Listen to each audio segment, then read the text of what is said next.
Hello. Today I'm going to be reading for you the composition of 3 essays by Lysander Spooner. No Treason. They are all written in 1867. They are comprised of number 1, number 2, the Constitution, and number 6, the Constitution of No Authority. Numbers between 2 and 6 were apparently never published, at least never under the authorship of Lysander Spooner himself. So, I will begin. And we begin with the introduction. The question of treason is distinct from that of slavery, and is the same that it would have been if free states instead of slave states had seceded. On the part of the North, the war was carried on not to liberate the slaves, but by a government that had always perverted and violated the Constitution, to keep the slaves in bondage, and was still willing to do so, if the slaveholders could be thereby induced to stay in the Union. The principle on which the war was waged by the North was simply this: that men may rightfully be compelled to submit to and support a government that they do not want, and that resistance on their part makes them traitors and criminals. No principle that is possible to be named can be more self-evidently false than this, or more self-evidently fatal to all political freedom. Yet it triumphed in the field, and is now assumed to be established. If it be really established, the number of slaves, instead of having been diminished by the war, has been greatly increased. For a man, thus subjected to a government that he does not want, is a slave, and there is no difference in principle, but only in degree, between political and chattel slavery. The former, no less than the latter, denies a man's ownership of himself and the products of his labor, and asserts that other men may own him, and dispose of him and his property for their uses and at their pleasure. Previous to the war, there were some grounds for saying that in theory, at least if not in practice, our government was a free one, that it rested on consent.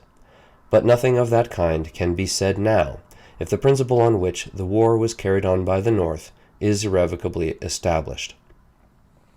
If that principle be not the principle of the Constitution, the fact should be known. If it be the principle of the Constitution itself should be at once overthrown. Number 1, Part 1. Notwithstanding all the proclamations we have made to mankind within the last 90 years that our government rested on consent, and that was the only rightful basis on which any government could rest, the late war has practically demonstrated that our government rests upon force, as much so as any government that ever existed. The North has thus virtually said to the world, it was all very well to prate of consent, so long as the objects to be accomplished were to liberate ourselves from our connection with England, and also to coax a scattered and jealous people into a great national union. But now that those purposes have been accomplished, and the power of the North has been consolidated, it is sufficient for us, as for all governments, simply to say, our power is our right. In proportion to her wealth and population, the North has probably expended more money and blood to maintain her power over unwilling people than any other government ever did, and in her estimation, it is apparently the chief glory of her success and an adequate compensation for all her own losses and an ample justification for all her devastation and carnage of the South, that all pretense of any necessity for consent to the perpetuity or power of the government is, as she thinks, forever expunged from the minds of the people. In short, the North exults beyond measure in the proof she has given that a government professedly resting on consent will expend more life and treasure in crushing dissent than any government openly founded on force has ever done. And she claims that she has done all this in behalf of liberty, in behalf of free government, in behalf of the principle that government should rest on consent. If the successors of Roger Williams, within 100 years after their state had been founded upon the principle of free religious toleration, and when the Baptists had become strong on the credit of that principle, had taken to burning heretics with a fury never before seen among men, and had they finally gloried in having thus suppressed all question of the truth of the state religion, and had they further claimed to have done all this in behalf of freedom of conscience, the inconsistency between profession and conduct would scarcely have been greater than that of the North, in carrying on such a war as she has done, to compel men to live under and support a government that they did not want, and in then claiming that she did it in behalf of the principle that government should rest on consent. This astonishing absurdity and self-contradiction are to be accounted for only by supposing either that the lusts of fame and power and money have made her utterly blind to, or utterly reckless of, the inconsistency and enormity of her conduct, or that she has never even understood what was implied in a government's resting on consent. Perhaps this last explanation is the true one. In charity to human nature, it is to be hoped that it is. Part 2. What, then, is implied in a government's resting on consent? If it be said that the consent of the strongest party in a nation is all that is necessary to justify the establishment of a government that shall have authority over the weaker party, it may be answered that the most despotic governments in the world rest upon that very principle, the consent of the strongest party. These governments are formed simply by the consent or agreement of the strongest party, that they will act in concert in subjecting the weaker party to their dominion, and the despotism and tyranny and injustice of these governments consist in that very fact, or at least that is the first step in their tyranny, a necessary preliminary to all the oppressions that are to follow.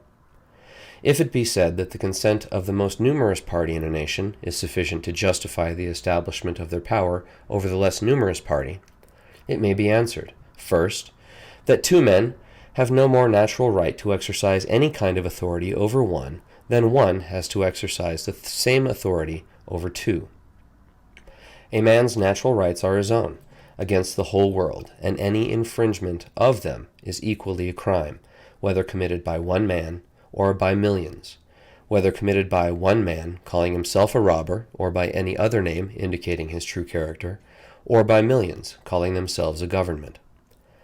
Second, it would be absurd for the most numerous party to talk of establishing a government over the less numerous party, unless the former were also the strongest, as well as the most numerous, for it is not to be supposed that the strongest party would ever submit to the rule of the weaker party, merely because the latter were the more numerous.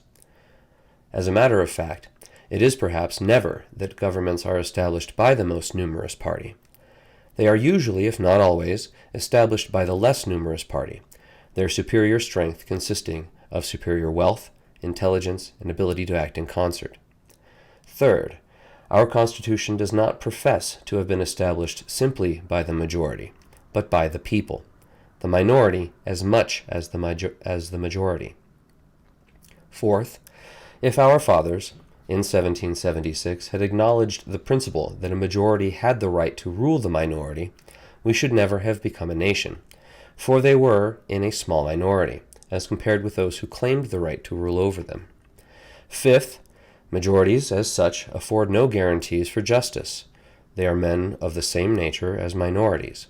They have the same passions for fame, power, and money as minorities, and are liable and likely to be equally, perhaps more than equally, because more boldly, rapacious, tyrannical, and unprincipled, if entrusted with power. There is no more reason, then, why a man should either sustain or submit to the rule of a majority than of a minority. Majorities and minorities cannot rightfully be taken at all into account in deciding questions of justice, and all talk about them in matters of government is mere absurdity.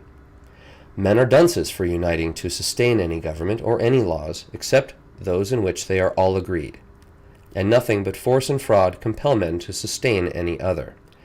To say that majorities as such have a right to rule minorities is equivalent to saying that minorities have and ought to have no rights, except such that majorities please to allow them. Sixth, it is not improbable that many or most of the worst of governments, although established by force and by a few in the first place, come in time to be supported by a majority. But, if they do, this majority is composed in large part of the most ignorant, superstitious, timid, dependent, servile, and corrupt portions of the people, of those who have been overawed by the power, intelligence, wealth, and arrogance, of those who have been deceived by the frauds, and of those who have been corrupted by the inducements of the few who really constitute the government. Such majorities, very likely, could be found in half, perhaps 9/10 of all the countries on the globe. What do they prove? Nothing but the tyranny and corruption of the very governments that have reduced so large portions of the people to their present ignorance, servility, degradation, and corruption. And ignorance, servility, degradation, and corruption that are best illustrated in the simple fact that they do sustain the governments that have so oppressed, degraded, and corrupted them. They do nothing towards proving that the governments themselves are legitimate, or that they ought to be sustained or even endured by those who understand their true character. The mere fact, therefore, that a government chances to be sustained by a majority of itself proves nothing that is necessary to be proved in order to know whether such government should be sustained or not. Seventh, the principle that the majority have a right to rule the minority practically resolves all government to a mere contest between two bodies of men, as to which of them shall be masters and which of them slaves. A contest that, however bloody, can, in the nature of things, never be finally closed, so long as man refuses to be a slave. Part 3. But to say that the consent of either the strongest party or the most numerous party in a nation is a sufficient justification for the establishment or maintenance of a government that shall control the whole nation does not obviate the difficulty. The question still remains, how comes such a thing as a nation to exist? How do many millions of men scattered over an extensive territory, each gifted by nature with individual freedom, required by the law of nature to call no man or body of men his masters, authorized by that law to seek his own happiness in his own way, to do what he will with himself and his property, so long as he does not trespass upon the equal liberty of others, authorized also by that law to defend his own rights and redress his own wrongs, and to go to the assistance and defense of any of his fellow men who may be suffering any kind of injustice. How do many millions of such men come to be a nation in the first place? How is it that each of them comes to be stripped of all his natural God-given rights, and to be incorporated, compressed, compacted, and consolidated into a mass with other men whom he never saw, with whom he has no contract, and towards many of whom he has no sentiments but fear, hatred, or contempt? How does he become subjected to the control of men like himself, who, by nature, had no authority over him, but who command him to do this and forbid him to do that, as if they were his sovereigns and he their subject, and as if their wills and their interests were the only standards of his duties and his rights, and who compel him to submission under peril of confiscation, imprisonment, and death? Clearly all this is the work of force or fraud or both. By what right, then, did we become a nation? By what right do we continue to be a nation? And by what right do either the strongest or the most numerous party, now existing within the territorial limits called the United States, claim that there really is such a nation as the United States? Clearly they're bound to show the rightful existence of a nation before they can claim on that ground that they themselves have a right to control it, to seize, for their purposes, so much of every man's property within it as they may choose, and, at their discretion, to compel any man to risk his own life, or take the lives of other men, for the maintenance of their power. To speak of either their numbers or their strength is not to the purpose. The question is, by what right does the nation exist? And by what right are so many atrocities committed by its authority, or for its preservation? The answer to this question must certainly be that at least such a nation exists by no right whatsoever.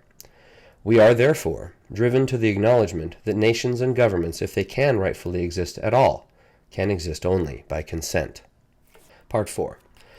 The question then returns, what is implied in a government's resting on consent? Manifestly, this one thing, to say nothing of others, is necessarily implied in the idea of a government's resting on consent, the separate, individual consent of every man who is required to contribute, either by taxation or personal service, to the support of the government. All this or nothing is necessarily implied, because one man's consent is just as necessary as any other man's. If, for example, A claims that his consent is necessary to the establishment or maintenance of government, he thereby necessarily admits that B's and every other man's are equally necessary, because B's and every other man's rights are just as good as his own. On the other hand, if he denies that B's or any other particular man's consent is necessary, he thereby necessarily admits that neither his own nor any other man's is necessary, and that government need not be founded on consent at all. There is, therefore, no alternative but to say, either that the separate, individual consent of every man who is required to aid in any way in supporting the government is necessary, or that the consent of no one is necessary. Clearly, this individual consent is indispensable to the idea of treason. For, if a man has never consented or agreed to support a government, he breaks no faith in refusing to support it. And if he makes war upon it, he does so as an open enemy, and not as a traitor, that is, a betrayer, or treacherous friend. All this, or nothing, was necessarily implied in the declaration made in 1776. If the necessity for consent then announced was a sound principle in favor of 3 millions of men, it was an equally sound one in favor of 3 men, or of 1 man. If the principle was a sound one in behalf of men living on a separate continent, it was an equally sound one in behalf of a man living on a separate farm or in a separate house. Moreover, it was only as separate individuals, each acting for himself, and not as members of organized governments, that the 3 millions declared their consent to be necessary to their support of a government, and, at the same time, declared their dissent to the support of the British Crown. The governments then existing in the colonies had no constitutional power as governments to declare the separation between England and America. On the contrary, those governments as governments were organized under charters from and acknowledged allegiance to the British Crown. Of course, the British King never made it one of the chartered or constitutional powers of those governments, as governments, to absolve the people from their allegiance to himself. So far, therefore, as the colonial legislatures acted as revolutionists, they acted only as so many individual revolutionists, and not as constitutional legislatures.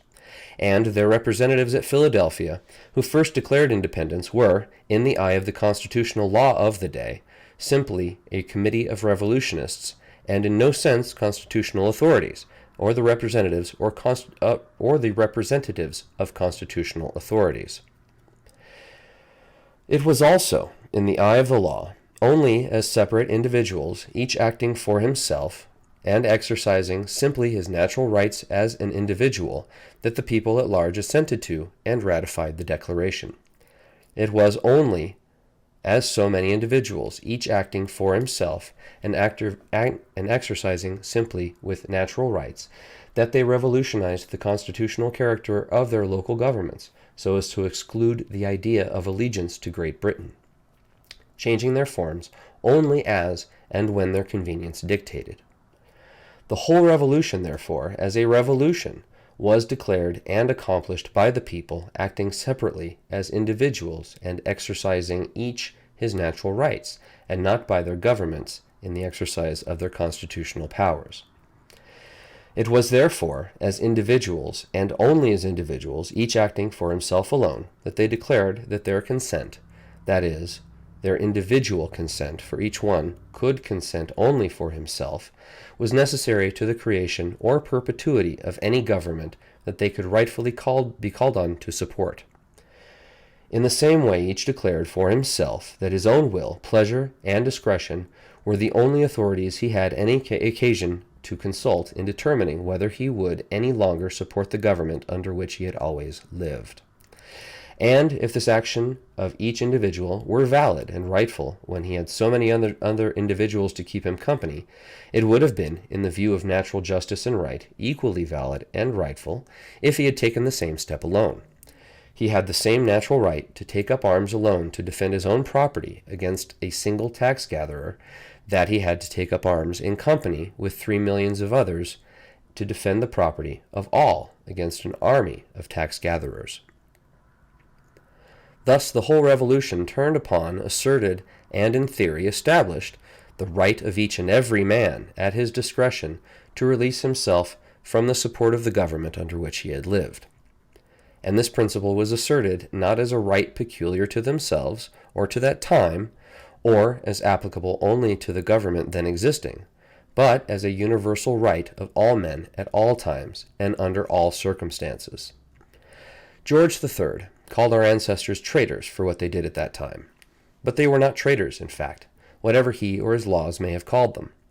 They were not traitors, in fact, because they betrayed nobody and broke faith with nobody. They were his equals, owing him no allegiance, obedience, nor any other duty except such as they owed to mankind at large. Their political relations with him had been purely voluntary. They had never pledged their faith to him that they would continue these relations any longer than it should please them to do so, and therefore they broke no faith in parting with him. They simply exercised their natural right of saying to him and to the English people that they were under no obligation to continue their political connection with them, and that, for reasons of their own, they chose to dissolve it. That was true of our ancestors. It is true of revolutionists in general. The monarchs and governments from whom they choose to separate attempt to stigmatize them as traitors. But they are not traitors, in fact, inasmuch as they betray and break faith with no one. Having pledged no faith, they break none. They are simply men who, for reasons of their own, whether good or bad, wise or unwise, is immaterial, choose to exercise their natural right of dissolving their connection with the governments under which they have lived. In doing this, they no more commit the crime of treason, which necessarily implies treachery, deceit, and breach of faith, than a man commits treason when he chooses to leave a church or any other voluntary association with which he has been connected. This principle was a true one in 1776. It is a true one now. It is the only one on which any rightful government can rest. It is the one on which the Constitution itself professes to rest. If it does not really rest on that basis, it has no right to exist, and it is the duty of every man to raise his hand against it. If the men of the Revolution designed to incorporate in the Constitution the absurd ideas of allegiance and treason, which they had once repudiated, and against which they had fought, and by which the world had been enslaved, they thereby established for themselves an indisputable claim to the disgust of and detestation of all mankind. In subsequent numbers, the author hopes to show that under the principle of individual consent, the little government that mankind need is not only practicable, but natural and easy, and that the Constitution of the United States authorizes no government except one depending wholly on voluntary support. That ends number 1. Stay tuned for number 2.